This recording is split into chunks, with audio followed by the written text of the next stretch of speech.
you, selamat datang di You and Us Podcast Power by Damai Putra. Podcastnya tempat kita berbagi cerita seru. Apa kabar teman-teman semuanya?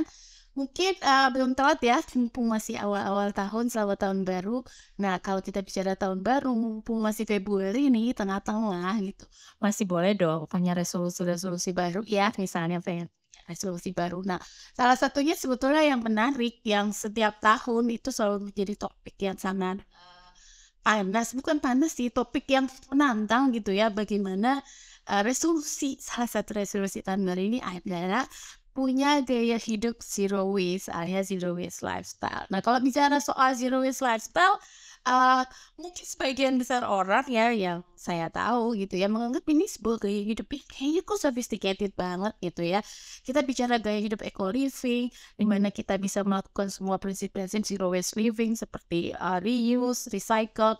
Nah, itu orang masih menganggapnya sesuatu yang kayaknya kok susah, kayaknya enggak gue banget, kayaknya kok it's too complicated for me gitu. Yang gue pengen kayak santai aja, easy gitu ya, nggak mikir oke harus dikasih susah-susah untuk kita bisa punya gaya hidup yang kesannya mungkin sophisticated itu.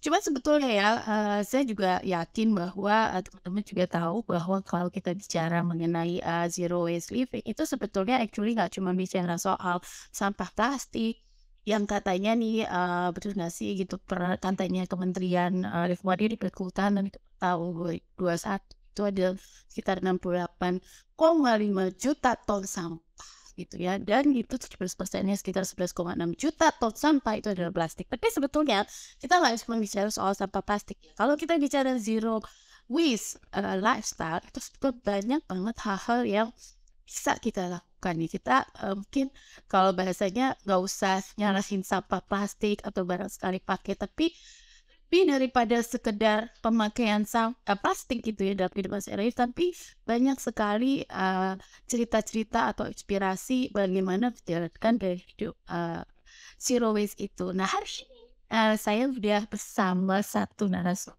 yang seru banget pastinya yang akan berbagi cerita inspiratif bagaimana kakak yang satu ini menjalankan gaya hidup zero waste. Langsung aja ya kita temui, kita sapa Jessica Halim, apa kabar? Banget sih. Apa kabar? Jess, aku panggilin Jess aja ya. Sampai. Jadi ngapain aja? Ngapain aja ya? Ya biasa nih kantor setiap hari, cuman pagi biasanya aku nengok kebun. Yes, sekalian dapat bicara sekalian lihat yang apa yang pakai dan bisa dimakan, terus yang ngurus anak ya mungkin sama seperti ibu lainnya ya. Luar biasa, ini multitasking mom ternyata ya teman-teman. Oke, Jessica Halim ya, kalau yang kita kenal itu adalah seorang pegiat zero waste lifestyle, co-founder dari WPID gitu ya. Nah, mungkin kita akan mengulik sedikit ya gitu sebelum kita cerita soal gaya hidup zero waste ini tentang perjalanan Jessica gitu ya. Akhirnya memutuskan untuk punya gaya hidup ini dan juga akhirnya membuat Demi Bumi ID. Boleh nggak sharing? Ya, jadi Demi Bumi itu kita buat 2018 November. Jadi buat kita 4 tahun. Gila ya. Dan saya sebetulnya banyak sebetulnya setara sama semua orang. Yang saya bekerja, saya ibu yang suka bekerja standar itu dan punya anak. Jadi cuma saya ingin meluangkan waktu aja untuk anak saya dari sisi lain, dari sisi lingkungan. Karena saya melihat kebanyakan kita sebagai ibu hanya meluangkan waktu dari sisi akademis atau mungkin dari sisi kesehatan, pendidikan, teknologi, jarang yang meluangkan waktu untuk lingkungan. Jadi saya ingin belajar sebetulnya. Jadi belajar untuk lebih peduli sama lingkungan supaya lingkungan anak saya juga lebih baik. Saya sedih aja kayak dulu waktu masa kecil saya ke puncak, umur dia gitu, umur 8 tahun, saya bisa main di kali. Tapi sekarang kalau saya ajak anak saya ke puncak, nggak bisa main di kali, kalinya penuh dengan sampah plastik. Jadi kalau misalnya diajak naik kuda, yang ada anak saya nunjuk sampah gitu, bukan nunjuk keindahan gitu loh. Jadi ya saya cuma nge-reflect sama diri saya sendiri waktu saya kecil kok kayaknya nggak sama gitu. Dan gimana caranya membuat itu sama gitu kan. Mmm, ya kok malah naik kuda bukan menikmati keindahan kalau mama itu sampai banyak banget di kali gitu aja goyang saya sampai gitu. Jadi kayak asik lagi gitu loh. Padahal kan dulu asik gitu ya, ini atau apa gitu, beda gitu yang dibahas beda gitu. Jadi, ya saya adalah desainer grafik, pekerjaan saya branding and packaging. Eee, saya punya teman namanya Juliana Gunawan, teman SMP, SMA. Waktu itu, udah lama nggak ketemu, dia di Bandung. Kita ketemu pas Asian Games, nonton bareng pas lagi makan siang, ya kita ngobrol tentang masa depan anak, tentang sekolah, biasalah ibu-ibu gitu ya.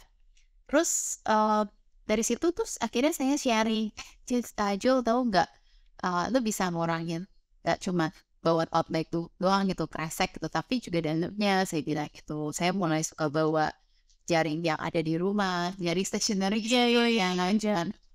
Ini solusi aja buat ngurangin, saya share ke dia gitu. Soalnya harganya bisa tempel di luar, terus sampai rumah lu nggak punya sampah. Dan dari situ tuh si Juliana, eh bisa juga ya Jess ya. Tapi terus setelah 2 minggu kemudian si Juliana telepon saya, Jess, kenapa enggak kita bikin wadah? Maksudnya solusi-solusi ini maksudnya dijadiin satu wadah supaya semua orang tahu nggak cuman teman-teman terdekat. Iya, karena kan sementara saya cuma bisa share-nya ke teman-teman terdekat. Oh boleh juga selama saya ada partner ya boleh gitu. Kalau partner saya nggak ada energi itu karena kan saya punya masih yang sambil bekerja betul. Ya udah kita nyicil aja setiap pagi sebelum kantor mulai kan kantor mulai jam 9. Saya datang habis ngantar anak jam 7 sampai jam 9 setiap 2 jam itu. Selain saya olahraga, biasanya ke kantor bagian untuk bikin Instagram dari bumi gitu. Jadi, Juliana waktu awalnya bikin, planningnya gitu kayak mau bahas apa, saya bikin ilustrasi dan desain menarik supaya orang mau baca gitu, karena kan saya bagian desain kan. Intinya gitu sih, gimana caranya mempengaruhi orang supaya mau berubah seperti saya gitu loh. Maksudnya saya juga berubah kan karena saya ngelihat orang gitu kan. Nah, saya harapin orang juga melihat saya seperti saya meng-admire orang yang bisa ngurangin sampah gitu. Jadi saya belajar gitu. Jadi tujuannya untuk saling belajar dan kita mau belajar. Kita berdua ingin belajar ngurangin sampah di rumah. Fokusnya di situ. Dan dari mulai belajar akhirnya kita nemuin solusi. Dari mulai solusi, ya udah kenapa nggak solusinya itu di-share ke orang gitu kan. Ibaratnya kita bisa jual barang gitu. Jadi kita mulai 2019 sharing serut. Karena produk itu produk pertama kita. Karena kita udah diajarin bahwa tas belanja, tapi dalamnya tuh masih banyak kresek plastik. Kalau misalnya beli buah, 5 jenis buah, 5 plastik. Udah banyak itu di dalamnya sama aja dengan Ya, instead of kita plastik harga tempel di situ, ya kita bawa sendiri apa, bisa jaring serut, bisa jaring stationery, bisa atau spons-spons yang ada di rumah, bisa plastik kresek yang ada di rumah, saya bawa gitu. Jadi mengajarkan untuk membawa lewat si solusi ini. Ya, tujuan kita menjual solusi ini supaya orang ngeh bahwa kita bisa ngurangin nih 5 buah dalam satu kantong bisa. Harganya tempel di situ sampai rumah kantongnya dicuci lagi gitu. Atau bahkan nggak usah dicuci, taruh langsung simpan. Jadi dan ternyata penyebar waktu itu. Jadi kita invest di jaring serut itu, kita cuma berpikir masa sih kalau orang ulang tahun kan ya berapa puluh gitu kan bagi-bagi juga lama-lama habis gitu ya. Tapi ternyata temen ada yang ngasih ke guru yoga dan guru yoganya itu post di Instastory-nya, terus banyak yang nanyain dipikir guru yoganya itu yang ngejual. Oke. Dan dari situ akhirnya jadi viral dan banyak orang suka gitu dengan solusi ini. Dan akhirnya word of mouth lah ya. Jadi kita diundang untuk masuk barangnya di situ. Kita banyak diundang untuk ikut pasar gitu. Dan dari situ ada pemasukan lagi. Pemasukan tuh next product-nya apa? Kita pengen sesuatu yang emang bisa mempekerjakan orang itu bukan cuma barang dijual doang, tapi gimana kita bisa ada pemberdayaan masyarakat itu juga berjalan supaya kita bisa masuk ke kalangan kelas bawah. Karena kalau kita misalnya ke kampung, kita nggak bisa dong kamu bawa jaring serut atau apa gitu, karena mereka nggak butuh itu juga, mereka nggak ke supermarket. Kan kita bisa mengajarkan yang lain tapi lewat pekerjaan. Waktu itu saya kontak ada susteran di Sunter, dia kebetulan ngajar ibu pensiun. Pengajar sih, dia selalu ngumpulin ibu ya untuk sama-sama jual barang bekas sebagai mata pencarian mereka. Nah, atau enggak ya suka ada training-training lah, belajar mijit lah, belajar apa gitu lah, terus belajar refleksi. Dan dari situ saya tanya, "Susan mau nggak saya ajarin barang upcycle pengganti plastik yang bisa dibuat sendiri dari kain?" "Oh, boleh boleh," gitu. Terus tapi pas sebelum itu ya saya kasih tahu kegunaannya apa, untuk supaya nggak usah pakai kriket lagi, nggak usah pakai plastik pembungkus makanan. Dan ya awalnya lihat ngajarin ibu pensiun itu, terus akhirnya mereka bisa pikir, dari bisa pikir ya sebetulnya solusinya buat mereka, akhirnya mereka bisa jual juga, iya masih dikerjain kesisteran gitu. Ibunya udah pada tua-tua, bahkan sekarang udah banyak yang menikah juga, mereka yang bikin buat kita, akhirnya kita bisa jual di pasar. Karena kita butuh pekerja juga. Oh, benar. Ngerti sendiri ya. Ya, ya. Powerful kan dari situ saya melihat reaksinya sih. Banyak ibu-ibu bilang, Jess, Kak, saya pulang ke rumah, terus banyak nanya kan, ya ngapain sih dokter? Aku lagi bikin pengganti plastik gitu. Jadi, pas saya gitu. Jadi, ternyata impact ini tuh lebih powerful dibanding kita nyuruh orang atau kita kampanye atau kita marah-marah sama orang. Ternyata dengan kita berbisik solusi ini lebih powerful gitu. Gerilya jalannya tapi justru malah Iya, yang lebih powerful. ya, orang tahu dan orang sadar sendiri ya. Menarik sih Jess. Aku tuh tadi mencatat 2 hal ya. Yang pertama soal anak itu menarik ya. Ini aku pengen sedikit aja ngulik.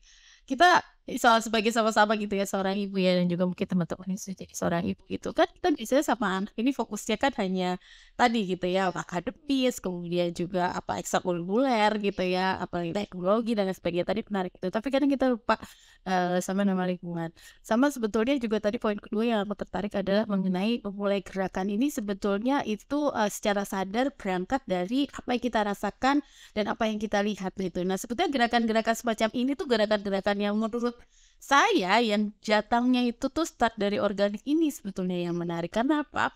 Akhirnya di sini kamu bisa kayak ngasih tahu gitu ke orang-orang, kasih inspirasi ke orang-orang bahwa everybody itu bisa menjalankan gaya hidup ini karena kamu aja bisa menunjukkan itu, bagaimana melakukan itu dari lingkungan kecil ya tadi, bagaimana ke anak-anak, lalu kemudian ke circle yang kecil sampai akhirnya ke circle yang lebih besar, dan juga sekaligus memberdayakan lebih banyak orang yang mungkin dia tidak berpikir bahwa dia bisa nggak sih, dia tuh tahu nggak sih jalan-jalanin gaya hidup zero waste, tapi ternyata everybody bisa gitu.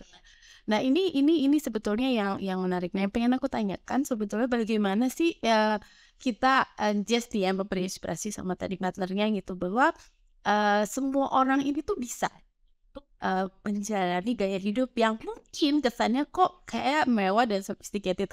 Mungkin karena persepsinya, aduh kalau zero waste living itu tuh costly gitu ya. Mungkin karena barang-barangnya yang well gitu, some of the stuff mungkin agak mahal dan lain sebagainya. Tapi kan understanding itu tuh gak semua orang gitu ya akhirnya bisa masuk gitu seperti Jess dan Patre, dan akhirnya bisa juga memberi inspirasi yang lain. So how biar everybody tuh punya sense yang sama gitu, seperti perjalanan kamu.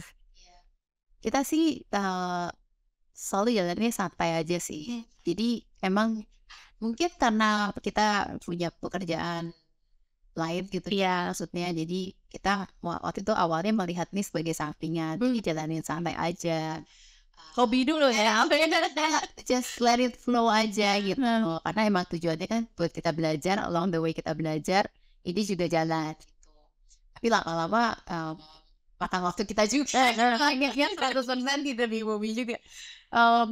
Ya cuma saya melihat respons orang tuh sangat baik ya, dan dengan respons yang baik itu memberikan energi balik ke kita, dan kayaknya sejak kita jalanin Demi Bumi kita jadi bertemu dengan orang-orang yang mau berubah gitu. Jadi yang saya pelajarin adalah kita tidak usah memaksa orang yang tidak mau berubah, kita hanya memberi contoh. Kalau misalnya orang yang belum mau berubah, belum siap, ya it's okay gitu lah. Sama seperti saya waktu dulu.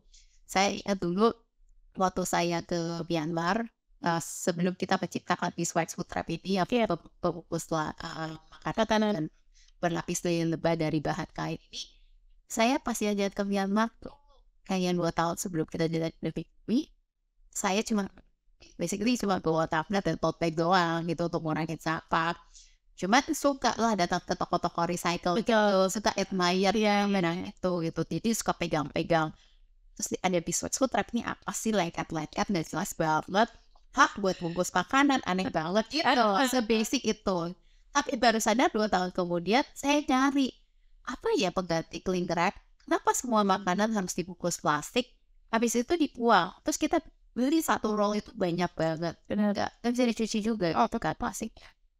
Karena menyadari itu mencari solusi akhirnya. Dan dari solusi itu ya pikir ini solusi yang sangat simpel, bisa dikerjakan sama semua orang. Cuma dengan kain bekas yang ada di rumah, dilapis lilin lebahnya pakai setrikaan dan baking paper, that's it gitu loh. Oh ya, Ya cuma pakai lilin lebah sama virgin coconut oil ya kita bisa kasih solusi ini ke siapa aja gitu kan.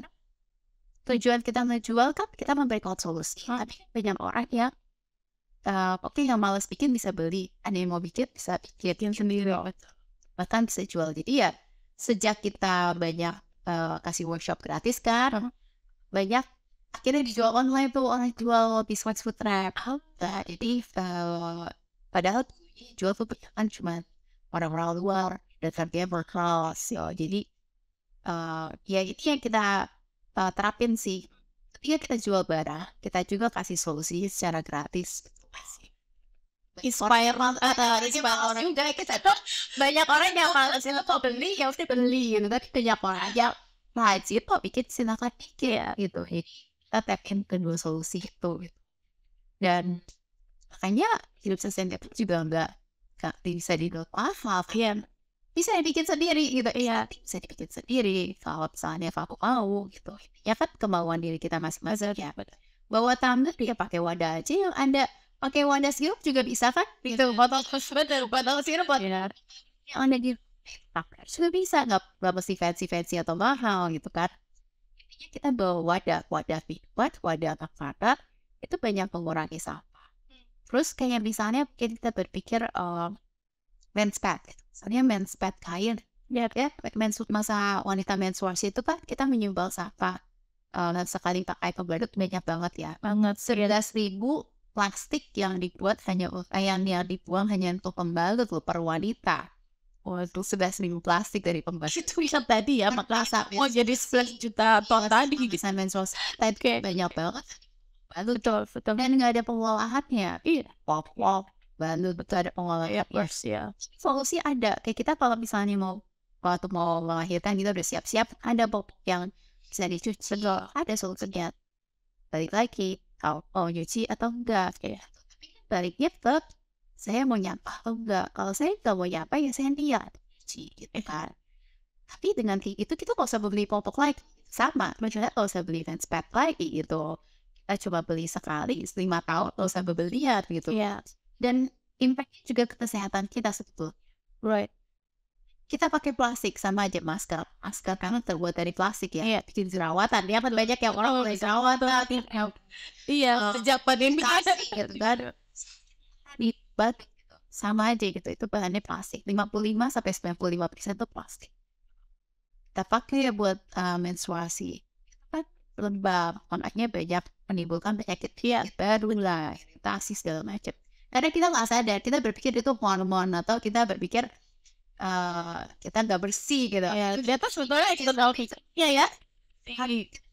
Nggak pernah, ya betul. Itu baru hubungannya apa sih? Karena beda sama makanan.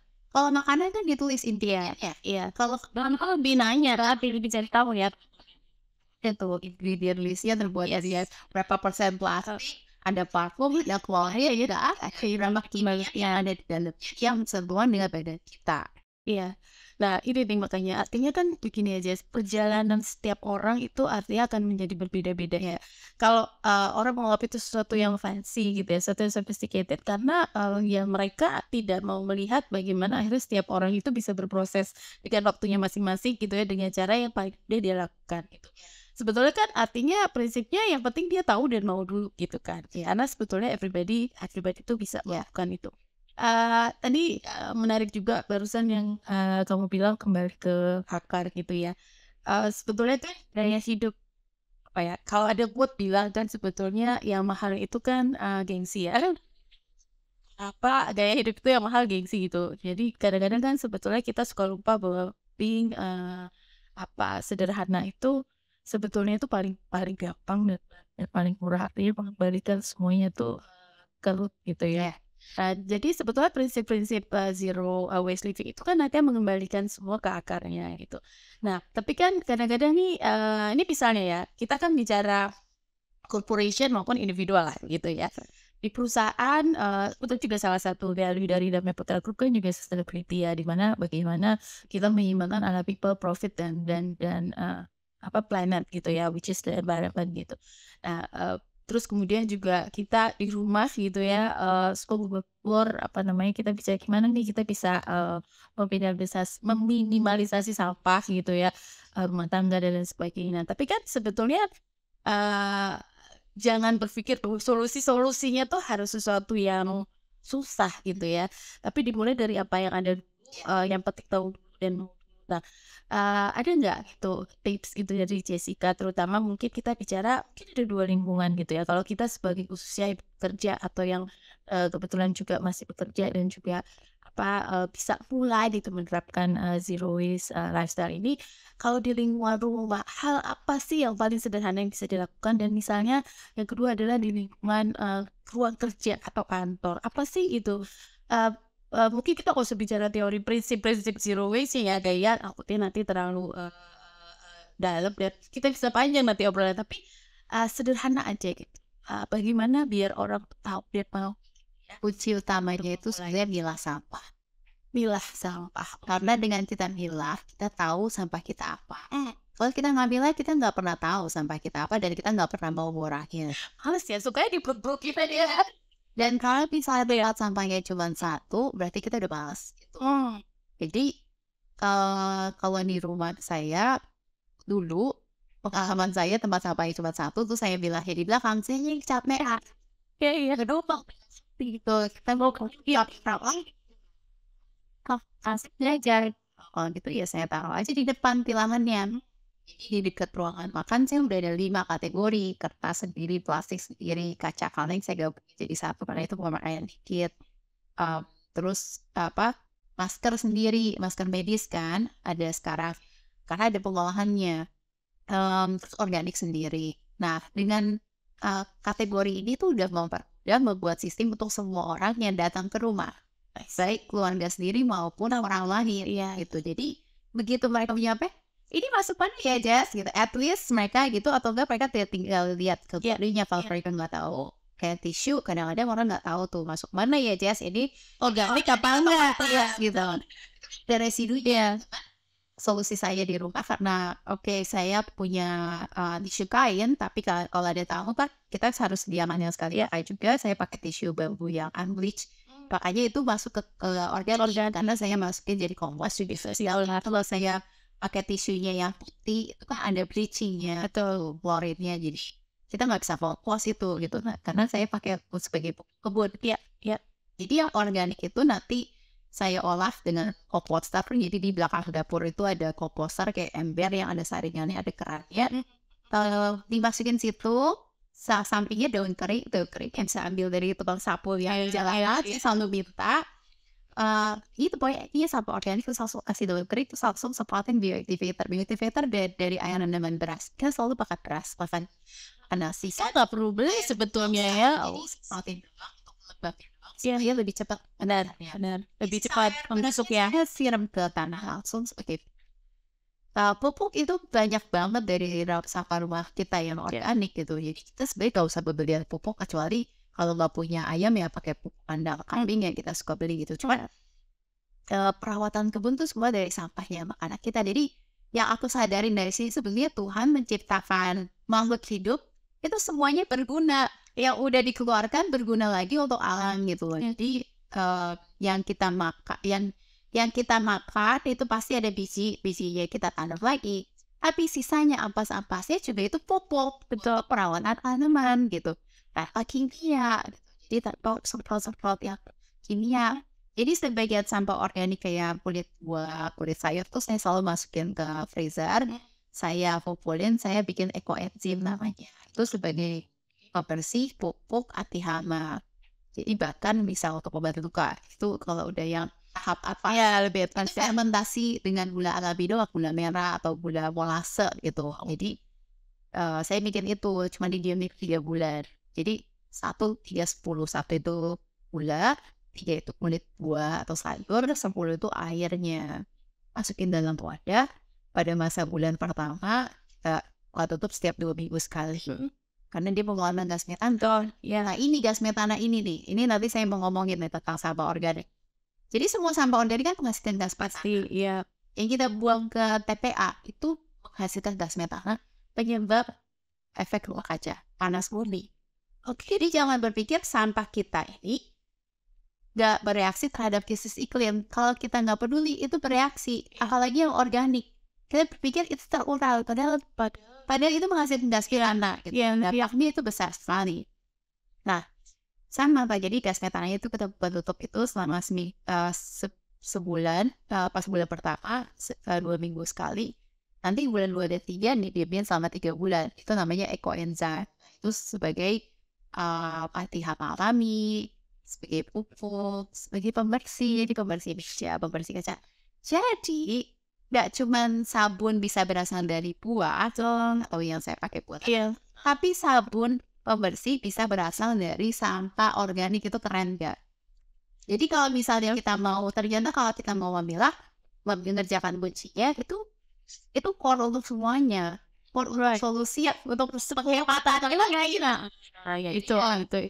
Tapi sebetulnya ya makanya tadi ketidaktahuan ya atau kebelumtahuan ya gitu alasannya aja ya. Ya semuanya saya cicil aja. Iya, saya ada orang yang ngerjain ekoenzim, saya perhatiin, saya liatin. Jadi follow Instagram yang isinya edukasi. Betul. Jangan ya isinya racun semua. Kasih edukasi.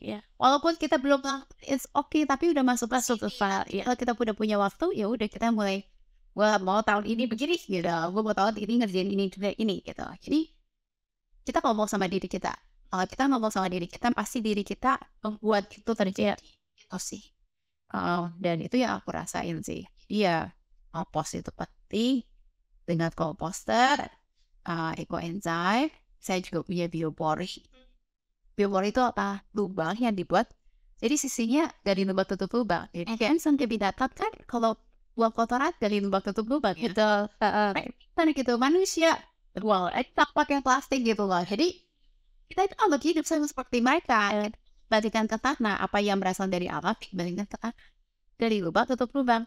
Lubang biopori seperti itu. Kita bikin lubang diameternya 10-12 cm. Kedalamannya harusnya sih 50-60. Supaya untuk nyuburin tanah sekitar. Cuma di tanah kebun saya itu cuma 30 cm. Gak apa-apa, bisa juga. Bahkan ada yang bikin di pot loh. Misalnya gak punya tanah, gak punya kebun, tapi mau ada tanah di, misalnya mau ada pot tanaman di dalam rumah.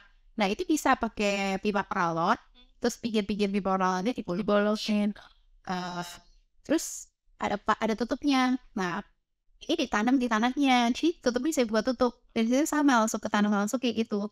Dan nanti sama makannya tahu sih lapisin salsa daun kering. Jadi daun kering itu perlu banget sebagai karbon. Kering. Bener. Saya selalu minta sama tukang sapu gitu. Jadi kalau misalnya gak punya daun kering, minta aja sama tukang sapu. Mereka setiap pagi tuh udah ngumpulin. Mbak aku minta ya gitu. Banyak banget soalnya, 1 kali juga udah cukup gitu. Untuk berapa minggu. Ya jadi ya udah cuman tutupin dong sebagian gitu. Asal ketutup sama daun kering, terus tutup lagi sama paralonnya. Kalau biopori saya gitu, saya nggak seperti meter sih. Iya. Sistemnya kayak kue lapis. Betul. Sampah organik itu ada nitrogen, butuh karbon. Dia kayak kue lapis gitu-gitu, nanti dia akan mengurai sendiri. Ya. Dia bahkan menumbuhkan cacing yang menyuburkan kebun, menumbuhkan biota-biota ayam lain ya gitu yang untuk menyubur di tanah kita. Secara alami ya. Itu yang organik. Nah yang anorganik, saya kira ngebahas sampah. Jadi pemerintah tuh sebetulnya udah kasih pemetaan. Cuma kita kapan kurang informasi. Kadang-kadang kita dikasih informasi tukang sampah doang. Bahkan kalau ngomongin bank sampah, orang bilangnya bak sampah. Bak sampah, ada buku tabungannya loh. Kita bikin dapat uang gitu. Jadi kalau saya ngajarin sampah, apa yang kita pilah, terus kita kumpulin per kategori jadi ke bank sampah, kita dapat uang. Jadi yang semua tuh ada manfaatnya dengan kita pilah gitu.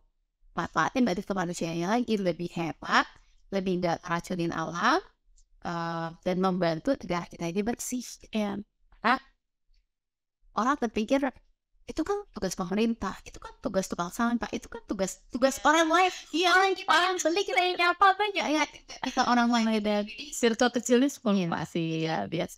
Terus kayak pemahamannya seperti gini, sampah di meja kita buang kemana? Kita buang ke lantai atau kita buang ke tengah? Ke tangan, terus baru kita buang ke tempat yang sampah ya sama buang ke tangan kan? Ke lantai. Nah, yang bisa kita lakukan masuk ke bak sampah itu ke lantai, ke lahan yang makin lama makin menjadi gunungan sampah, yang makin lama makin tinggi. Lahannya tetap sama gitu loh. Jadi yang ada nanti makin lama lahannya makin meluas, bahkan bisa sekitar rumah kita nanti lahannya. Yang kita harapin ya semoga lah seperti itu ya, nanti generasi anak kita rumah sebelahnya tempat sampah, tempat sampah gitu ya kan. Kalau dia tidak bisa mengikuti ya. Nah, kalau misalnya kita bicara dirimu kan juga bekerja gitu, dan kalau kita melihat fenomena di kantor, gimana sih prinsip-prinsip sederhana atau cara-cara yang paling simpel gitu di lingkungan kerja, meja atau apapun yang ada di lingkungan kerja kita gitu. Ada nggak tipsnya gitu, gimana secara sederhana ya di lingkungan kerja menerapkan prinsip gaya hidup ini? Nah, setelah aku punya tempat sampah yang punya sistem itu di rumah, aku terapin di kantor itu berapa? Kalau sampah kantor aku kode juga, dan aku bilangin, aku ajarin cuci sampah kalian. Jadi itu sampah lu ngotorin kantor gue, dan gue mau bilang sampah ini, jadi cuci. Kalau gak cuci, gue nggak bisa kirim ke pendaur ulang, nggak bisa diolah. Jadi setelah kita bilang, kita harus cuci. Jadi membiasakan mencuci seperti mencuci piring. Jadi kalau misalnya ada snacking, ada saset plastiknya, saset tamat, ada saus-sausnya, bilas gitu. At least bilas semuanya bersih. Terus tirisin seperti piring, nanti habis sudah kering langsung masuk ke pemilahan, udah ada kodenya saset sendiri. Kenapa saset itu ini bisa? Kayak namanya orang kantor ya, jajan soalnya gitu. Pas saya selalu siapin itu, lihat habit lah, dan habit orang di kantor tuh seperti apa. Jadi banyaknya plastik snack sih, dan ajarin itu selalu membersihkan. Kebiasaan ini pastinya akan nanti bawa ke rumah juga gitu. Jadi kita di kantor bisa ngedukasi itu. Dan saya suka nyeletuk gitu, setelah plastik lagi gitu. Styrofoam gitu ya, itu kan gak bisa diolah gitu kan. Dengan ada kode-kode itu kan gak ada juga kode styrofoam di sini gitu kan. Jadi mereka menyadari bahwa itu gak ada pengolahannya. Terus mulai jadi mencari tahu vendor lain yang mereka pakai, at least mau beli makanan dia gak pakai styrofoam. Bahkan mereka bisa cerita ke aku gitu, Kak, tahu gak, ada nasi uduk nih, biasanya dia pakai styrofoam. Terus aku komen, sayangnya makanannya enak tapi pakai styrofoam gitu. Terus berikutnya kayak sebulan kemudian dia ganti kotak kertas. Komen saya juga berpengaruh gitu, kayak sangat mempengaruhi ya loh. Jadi yang kita ajarin ya ngomong, berani ngomong. Dengan kita ngomong, kita ngajarin solusi yang lebih benar ke vendor juga. Vendor juga gak mau kehilangan pelanggan. Jadi sama ketika kita belanja online juga kayak gitu. Ngomong, saya kalau pakai plastik mas langsung box saja. Itu on the way. Jangan pakai berat mas. Sudah orang essence tuh ya. Itu pas juga saya juga bisa ditolak loh. Kalau misalnya kita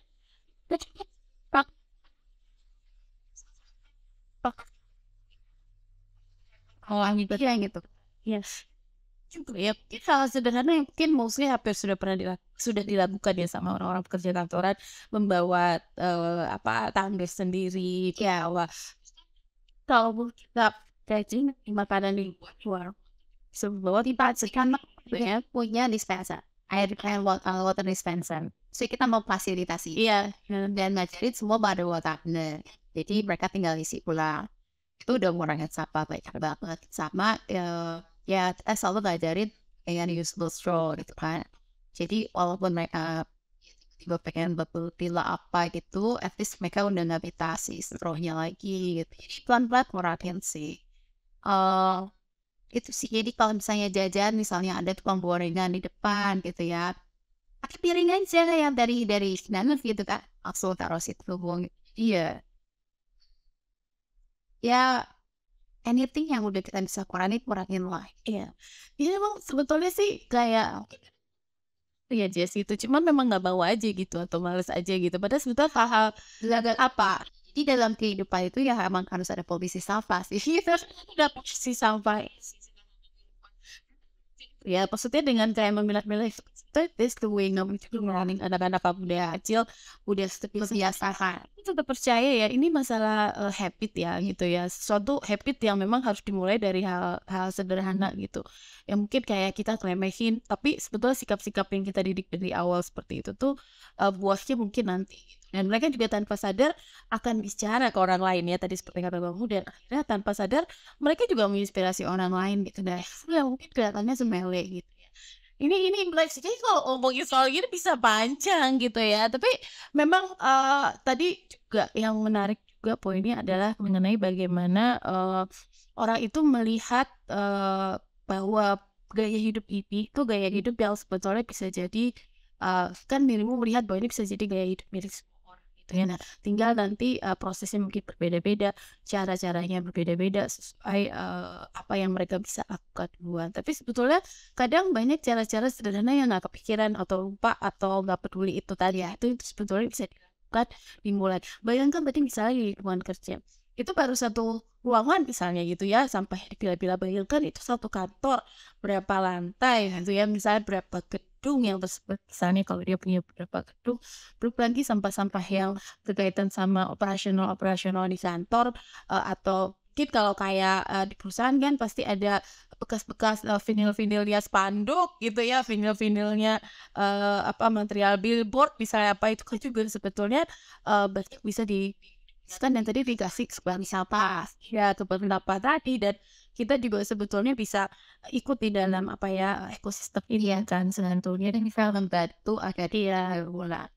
Dan yang tadi juga menarik adalah bahwa gaya hidup ini itu tidak semata-mata ya benefitnya hanya buat diri kita sendiri ya keluarga kita, bagaimana kita punya mindset gaya hidup yang lebih baik tapi juga kita mengempower orang lain gitu, bantu orang lain Kita saling mengeluarkan karena memang pada saat kita sudah menerapkan pelan-pelan kita menerapkan gaya hidup ini kan banyak orang juga yang akhirnya kita sentuhkan jadi ya saya misalnya mungkin nanti Cis juga bisa dilihat di Instagramnya Cis Hari atau mungkin di ID bahwa banyak juga para local maker local artisan yang juga jadi terbantu gitu ya, lokal petani gitu ya yang juga akhirnya bisa terbantu karena everybody sudah mulai going into this lifestyle gitu, artinya tadi this movement itu beyond daripada benefit cuma buat cara tapi itu whole ekosistem sebetulnya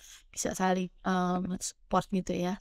Iya agak gampang sih ya kalau ngomong kayak gini kayak seru kayaknya mudah gitu tapi kayaknya pemisahan sampah itu kan itu karena kayaknya udah ya susah banget memang dijalankan ya terutama mungkin ya di lingkungan rumah ya pastinya gitu nomor satu apa mungkin di lingkungan kerja seru ya ampun tapi udah kelan tapi pasti banyak banget nanti secara offline kita bisa ngobrol-ngobrol lagi karena banyak hal sebetulnya yang masih bisa kita eksplor banyak banget masih cerita dari Jessica Halik cuman waktunya kita terbatas. Nah terakhir gitu ya 1, 2, 3 kalimat atau 3 kata tentang bagaimana semua orang sebetulnya bisa mulai ini tahunnya masih awal-awal bulan bisa jadi salah satu dari resolusi bagaimana orang mulai gaya hidup zero waste ini. 3 hal 3 poin ya. Mila bersihin, olah, pastiin kita bisa mengolah secara mandiri. Apapun yang kita hasilkan ketika itu menjadi sampah, menurut aku itu penting sih. Itu artinya kita tanggung jawab sama sampah kita. Kayaknya itu kunci awal untuk semuanya. Ketika kita mau belajar orangnya. Pada akhirnya kalau kita udah lihat itu pasti kita akan lebih dekat dengan barang-barang yang lebih alami soalnya. Benar. Bahwa everything yang back to root tuh sebetulnya menyenangkan ya. Karena kita lupa aja saking dari startnya dunia ini dan cepatnya dinamika dunia gitu ya. Jadi karena kita lupa bahwa hal-hal yang sederhana itu sebetulnya jauh lebih hemat dan juga menyenangkan ya sih. Thank you so much ya Jessica Halim buat waktunya. Nanti kita ngobrol-ngobrol lagi. Kita bisa bikin sesi-sesi banyak mungkin spesifiknya nanti ya dengan tema-tema khusus teman-teman. Masalah ini kita belum lagi ngebahas soal sustainable fashion dan segala macam itu nanti turunannya banyak ya. Jadi thank you teman-teman yang sudah menyaksikan obrolan sama Jessica Halim hari ini. Sampai jumpa lagi, nanti kita akan ketemu juga sama banyak narasumber seru di UNS Podcast. Tapi yang pasti adalah kalau ngomongin zero waste lifestyle, zero waste living ini sebetulnya ini bukan masalah tadi hanya sekedar mengolah plastik atau anything berhubungan sama plastik, tapi sebetulnya beyond daripada itu, yang penting itu adalah bagaimana kita itu belajar untuk punya attitude yang dimana lebih bijak gitu ya, lebih punya sensitivity gitu ya pada saat membeli, memakai, mengadopsi gitu ya. Kita nggak egois. Saja egois, jadi kita juga selalu lihat bahwa nih kalau kita pakai ini, adopsi ini, beli ini gimana nih impact-nya nih dia terhadap lingkungan kita juga dan orang-orang yang ada di sekitar kita. So mas banyak waktu, semua resolusi itu boleh kok repeat, kalau belum dicoba lagi Ya, tapi semua orang pasti bisa karena semua orang pace-nya beda-beda. betul. Berarti kita mau. Thank you sekali lagi Jessica Halim. Kita pamit ya, bye bye.